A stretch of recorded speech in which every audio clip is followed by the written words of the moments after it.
তুমি কি কখনো ভেবেছ কষ্টের মাঝেও কিভাবে স্বপ্ন দেখা যায়?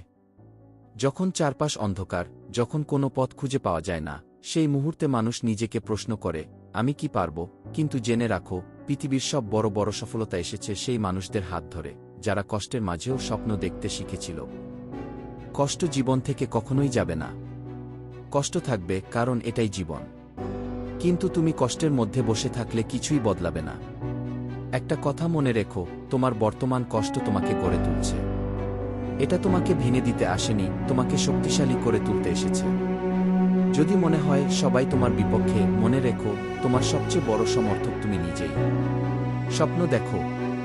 সেটা হতে পারে তোমার একটা ছোট্ট স্বপ্ন বা একটা বিশাল লক্ষ্য। কিন্তু সেই স্বপ্ন তোমাকে এগিয়ে নিয়ে যাবে।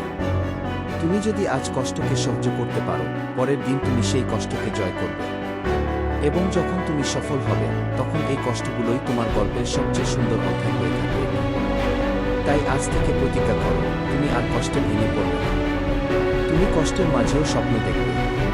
প্রতিটি দিন তোমার একটা নতুন সুযোগ।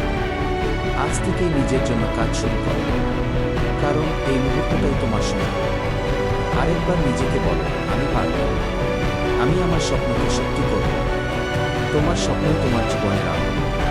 কষ্টের মাঝেও সেই আলো দেখা শেখো, কারণ সফলতা তোমার জন্যই অপেক্ষা করছে।